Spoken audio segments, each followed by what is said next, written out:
안녕하십니까. 근본 시간에는 대한민국 명장 선정에 관한 그 프로세스에 대해서 소개해 드리도록 하겠습니다. 저는 한국철도공사 수도권 철도 차량 정비단에 근무하는 최상락 대한민국 명장입니다. 오늘의 그 학습 목표는 사실 그 제가 가진 경험과 그 기술, 지식은 여러분들이 쌓을 수 있겠지만, 조그마한 스킬 또는 이 경험을, 문서만 보면 다 알 수 없잖아요. 그 경험을 제가 간단히 소개해드리는 그런 시간을 갖도록 하겠습니다. 제가 지나온 길을 살짝 살펴보면 저도 뭐 별거 없습니다. 기계공업고등학교를 졸업해서 사기업에서 좀 다니고 84년도부터 해서 여러 가지 이제 과정을 겪어서 한국철도공사에 이제 입사를 하게 되죠.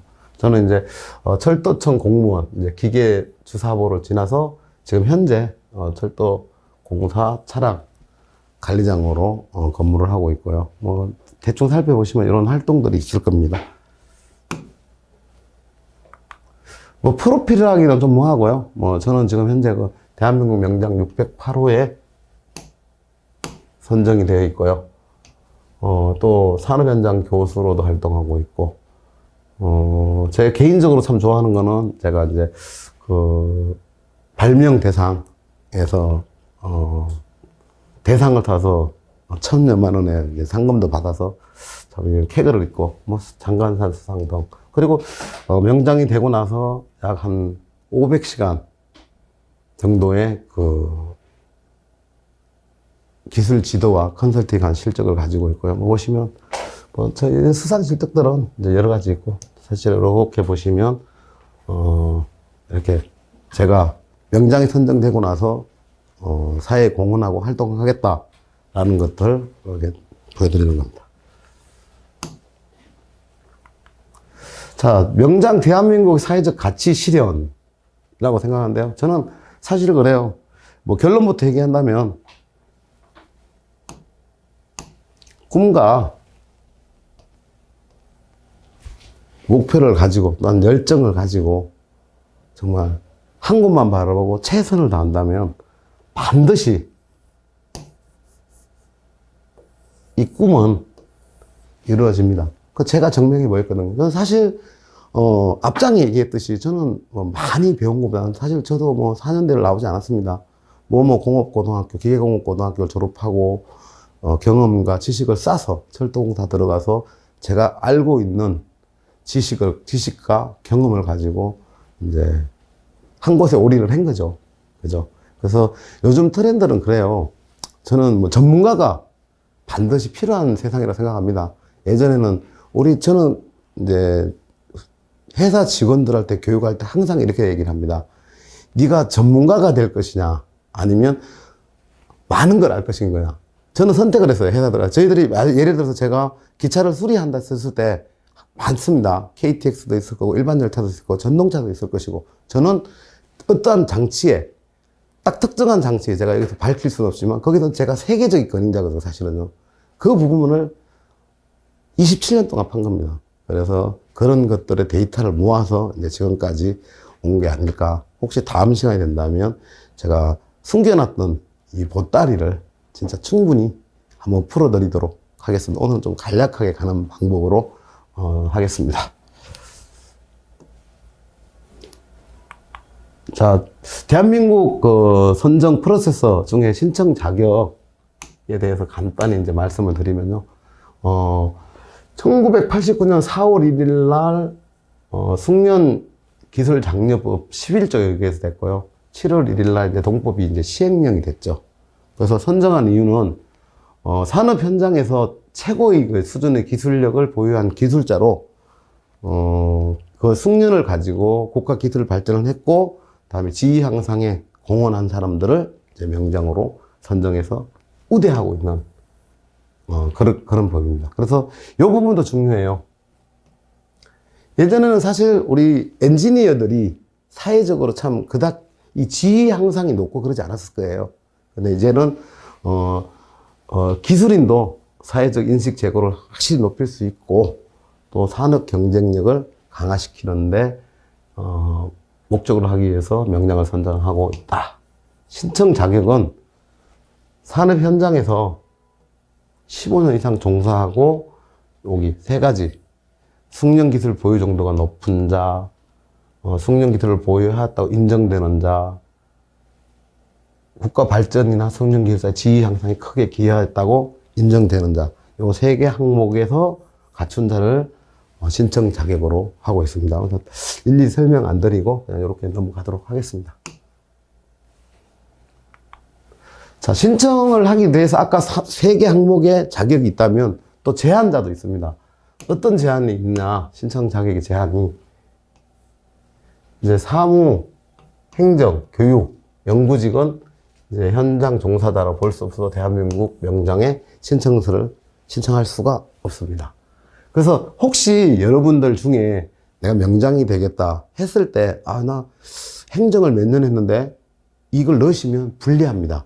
차라리 빼세요. 15년이 넘으면, 만약에 행정을 8년 했고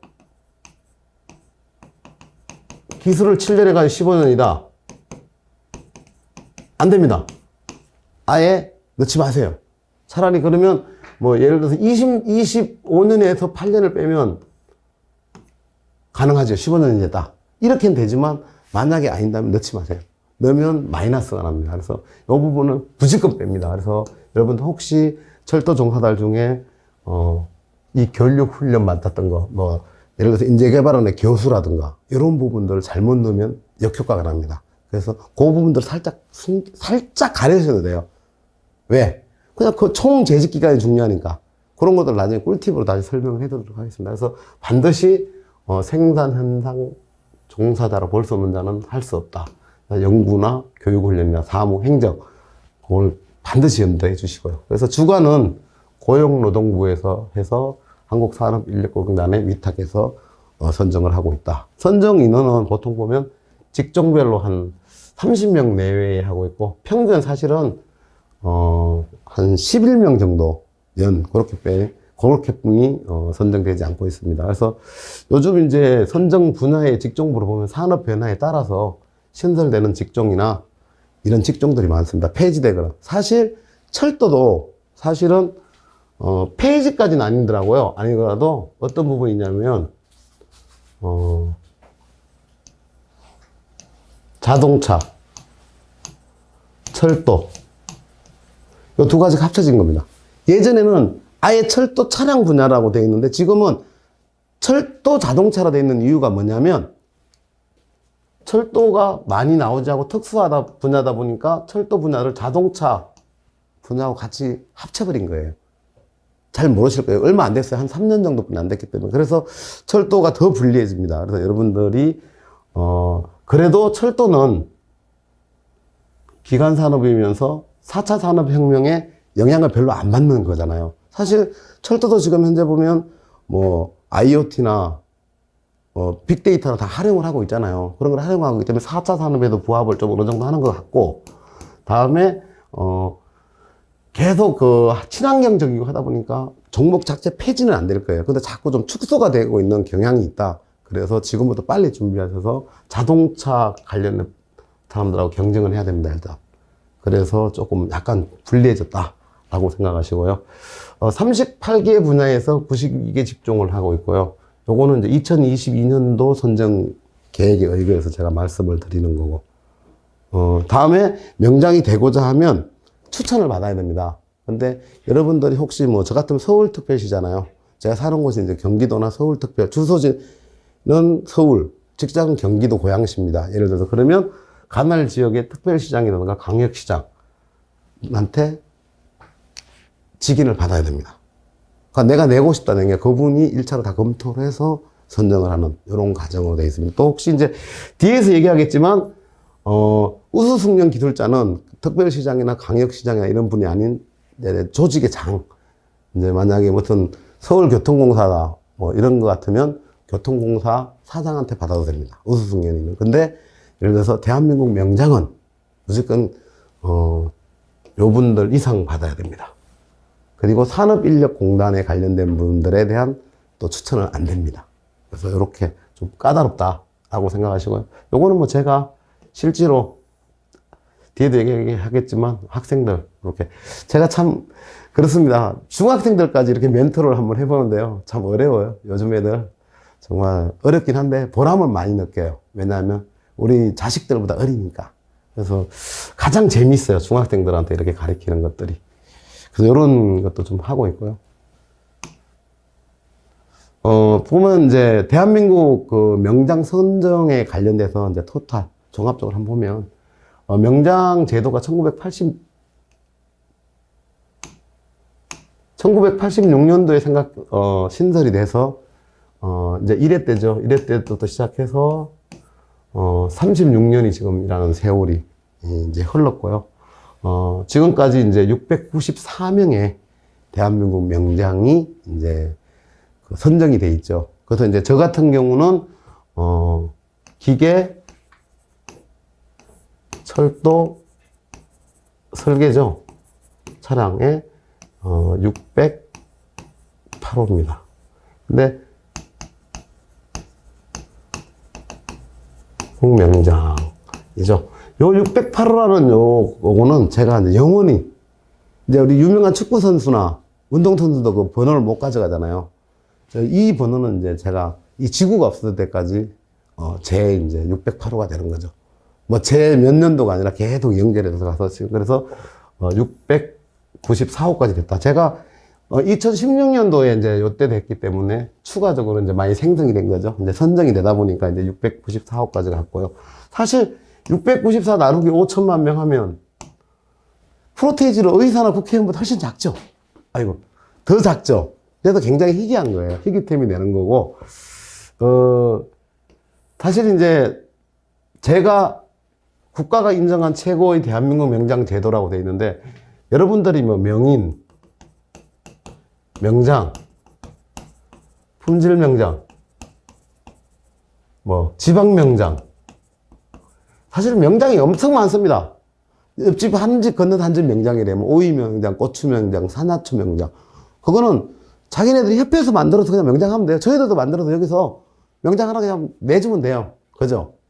그래서 명장이라는 이 호칭은 고유명사잖아요. 고유명사다 보니까 누구나 써도 어떻게 법적으로 타치할 수는 없어요.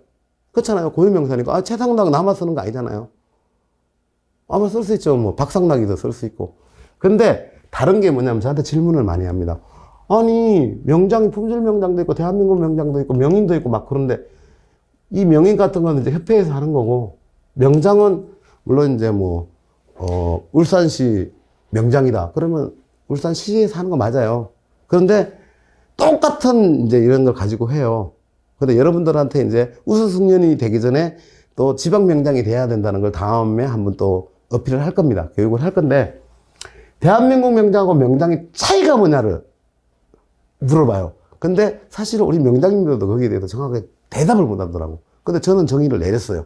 자, 저는 축구 선수에 비교를 한다면 직장에서 축구하는 사람도 축구 선수죠. 서울 FC도 축구 선수죠. 국가대표는요. 국가대표 축구 선수도 축구 선수잖아요. 그래서 국가대표는 대한민국 축구 선수라 붙여주잖아요. 그래서 이 국호가 들어간 명장이기 때문에 나라에도 한다는 거죠. 아셨죠? 그 차이예요. 대한민국 명장은 국호가 있느냐 없느냐에 따라 사실은 그냥 같은 명장이라 불러주지만 실질적으로는 대한민국 명장 몇 호 이렇게 합니다. 저희들은. 그래서 그거를 제가 저희 협회에서 항상 얘기를 합니다. 이거에 대해서 상당히 질문이 많이 들어오는데 사람들이 이해를 잘 못 시키더라고요. 저는 이해를 시키려고 한 번 더 말씀을 드리는 거고요. 보통 보면 그래서 올해는 이제 2022년도에는 19명이 선정이 됐고요. 근데 보면 보통 직종별로 한 20% 정도 된다. 20%라는 게 착각하지 마시고요. 전 직종에서 20%니까 그렇게 생각하시고 연 평균으로 보면 최근 몇 년 사이에 보면 11명 정도 된다. 보시면 거의 11명이죠. 얘랑 20명 더하면 20명이잖아. 평균 11명 나오죠. 평균 모수로 하면 이 정도 지금 선정이 되고 있다라고 생각하시고요. 신청하는 방법은 이제 공단 지부지사에 자기가 소속해 있는 소속지에다가 하면 되는 거고요. 그 다음에 잘 알아야 될 게, 혹시 내년부터 하신다면 23년도 우수소속 기술자 대한민국 명장 신청 하기 전에 이 사전 설명이라는 걸 해요. 만약에 수도권 같으면 인천에 있는 글로벌 진흥 숙련원에서 하고요. 아니면 지부지사별로, 만약에 내 충청도다 그러면 충청도 근처에 있는 공단에서 다 모아서 이 우수 숙련 기술자하고 대한민국 명장에 어떤 식으로 올해는 뽑겠다 하는 거를 다 공개를 합니다. 공개해서 질의를 받습니다. 그거를 보통, 요거 제가 임의로 23년이나 넣는데요. 00으로 고칠게요. 제가 뭐 공문을 내는 거니까. 00년 4월 달에 보통 요 정도에 합니다. 해서 4월 한 중순까지 사전 설명을 하고 접수를 하는 거예요. 요 전에, 요 날에 접수 기간이고 4월 1일 전에 이제 사전 설명회를 개최한다라는 게 하나의 또 팁입니다. 그래서 그렇게 하시고요. 뭐 우편이나 내방도 가능한 거고요. 근데 제가 명장이 될 때만 해도 종이로 다 300장씩 뽑아서 제본을 뜨고 세건을 뜨고 막 이렇게 해서 접수를 받았는데요. 이제 그래도 이제 시대가 또 변하니까, 스마트하게 변하니까 지금은 전부 다 이제 그냥 공단 인터넷으로 다 집어넣고 하면 됩니다. 그래서 많이 편리해졌어요. 저는 제본 뜨는 데만 해도 3일 걸렸어요. 찾아서 백상지 만들기가 참 어렵더라고요, 옛날에는. 그래서 지금 많이 편리해진 부분은 있다라고 생각하시고, 하여튼 한 평균 연에 한 11명 정도의 명장이 탄생을 하고 있다라고 생각하시고, 특히 철도 부분 같은 경우는, 차량 부분 같은 경우는 제 이에 한 명도 없습니다. 빨리 여러분들이 문을 두드리도록 이렇게 권유드립니다. 신청 서류로는 대한민국 신청서부터 시작해서 뭐 서식 5 뭐 어떻게 많은데요. 별지 설명은 저 뒤에서 조금 보여드리고요. 요거는 자세하게 설명드리려면 한 4-5시간 해야 될 것 같아요. 그건 다음에 기회에 좀 하도록 하고요.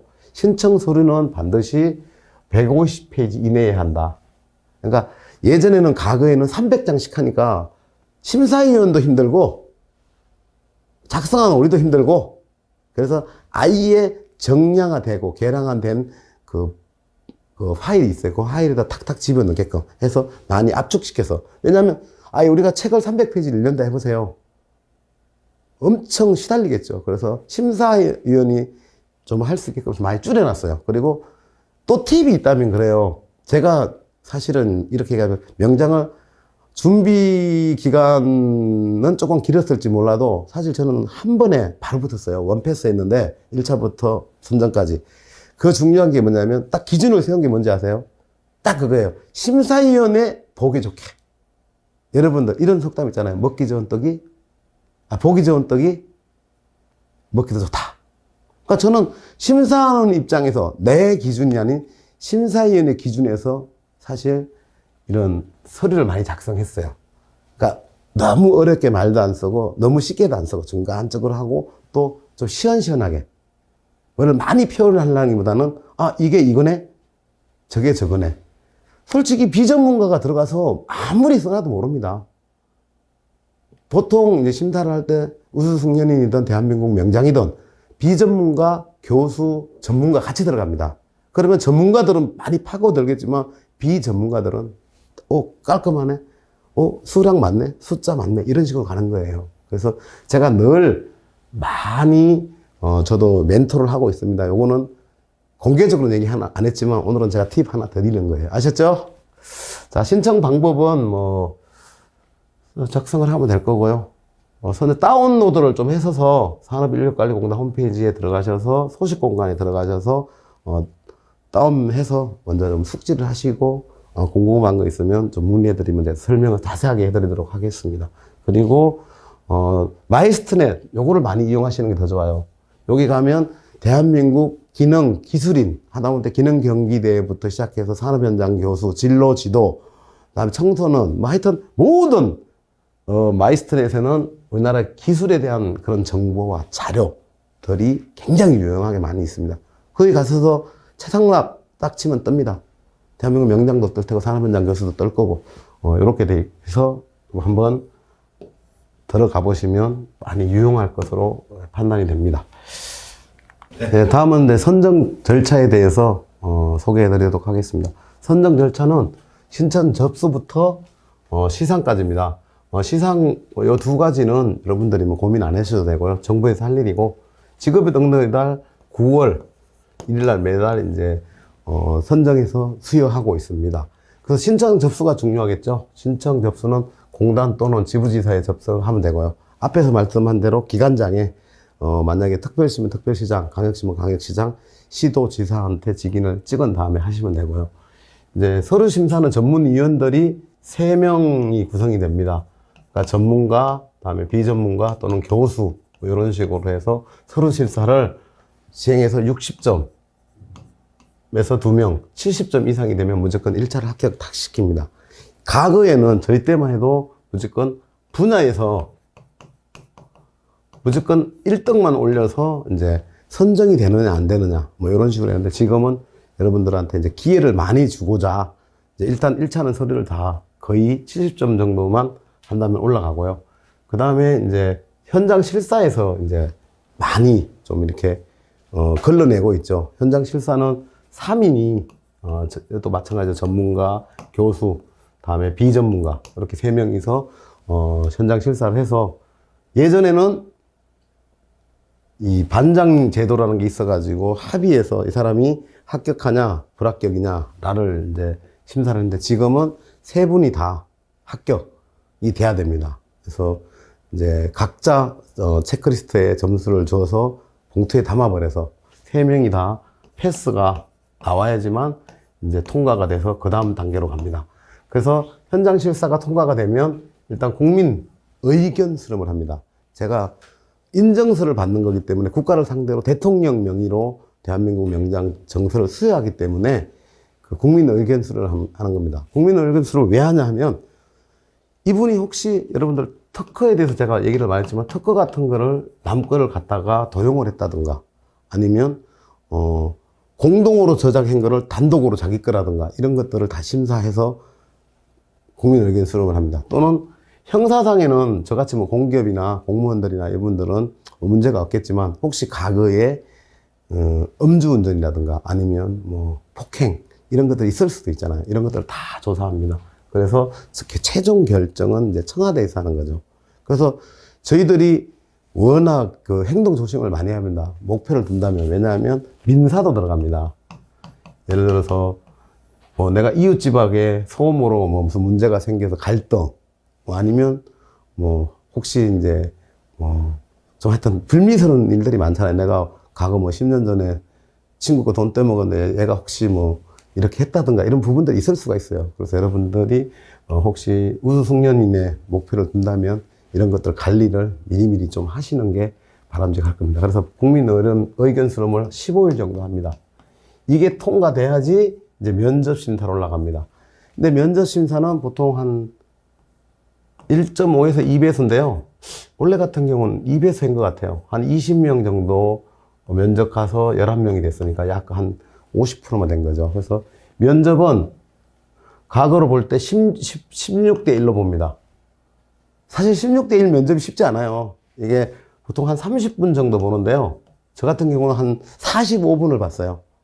근데 45분을 보는데 하여튼 긴장 많이 했죠. 45분 보면서 오래 하기 때문에 붙었구나 했죠. 궁금하니까 자꾸 물어보니까. 근데 이제 면접도 나중에 통과한다면 이제 스킬이 많이 필요할 거예요. 혹시 필요하시면 저희가 예상 문제 뽑아낼 수 있죠. 저는 예상 문제 미리 많이 뽑아서 했어요, 사실.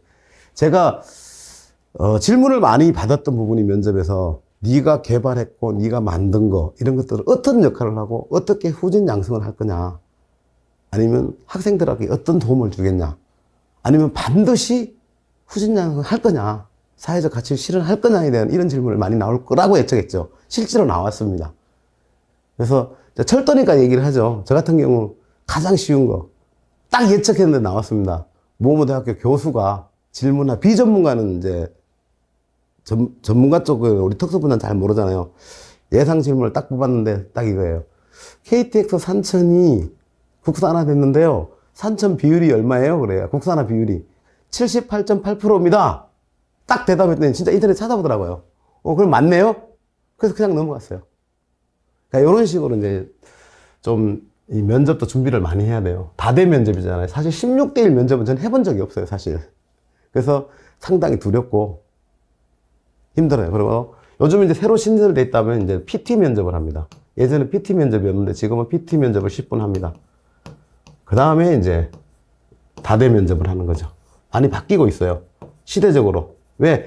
PT 면접을 하는 이유가 뭐냐면 내가 기술이나 기능이나 이런 것들을 많이 가지고 있는데 제가 있잖아요. 공유하고 후진양성하고 하는 부분들은 여기서 검증을 하는 거예요. PP도 못 만들고 발표도 못하고 요약도 못하고 이렇게 되면 요즘 명장 선정되기가 어려워요. 여기까지는 통과가 되는데 여기서 다 걸러냅니다. 그리고 제일 또 중요한 게 뭐냐면 여러분들 기술이라고 생각하세요. 명장이 기술이라 기능을 가지는 거는 당연한 거야. 최고는 당연한 거 플러스 뭐가 들어가냐면요, 요즘 인성을 많이 봅니다. 제가 명장이라도 내 후임을 뽑을 때 이 사람이 명장에 대해서 품위 손상을 안 시키고 명장을 위해서 도움이 될 사람을 뽑지, 그죠? 그래서 인성을 많이 봐요. 그래서 다 들어봅니다. 자세하게 얘기하면 안 됩니다, 이거는. 하여튼 그분에 대해서 어느 정도 알아봅니다. 이게 또 면접에서 중요해요. 이거는 기본입니다. 그래서 여러분들이 항상 이런 우수승련인의 목표가 있다면, 우수승련이라 하면 우수승련 기술자 플러스 명장을 우수승련이라 합니다. 그분들은 항상 진짜 인성을 많이 갖추시고 주변에 덕을 많이 쌓아야 된다고 생각합니다. 이것도 하나의 노하우예요. 그렇게 해서 이제 심의가 끝나면 이제 최종 합격해서 9월 1일 날 직업 능력 달에 선정하는 그런 식으로 하고 있고요. 요거는 이제 심사하고 사업 절차는 뭐 이런 식으로 뭐 5월 중에 사실관계 확인하고 70점 이상이면 전원 합격에서 현장 실사를 한다. 현장 실사는 이제 제가 공공으로 표시해 놓은 거는 오해가 있을까봐 내년에 문서가 안 나왔기 때문에 한 거니까요. 6월 정도에 하고 현장 실사는 7일 전까지는 심사위원을 다 통보해 줍니다. 통보해 주는데 만약에 심사위원회某某교수님하고 나하고 사제가 아니야. 그러면 제가 기피 신청해도 되고 또 다른 사람하고 나하고의 관계가 조금 약간 껄끄러우시고 이런 분들은 제가 기피 대상을 해도 됩니다. 그래서 여러모로 이렇게 객관적이고 주관적이기보다는 좀 객관적으로 선정을 할 수 있는 그런 길을 많이 열어뒀다고 생각하시면 됩니다.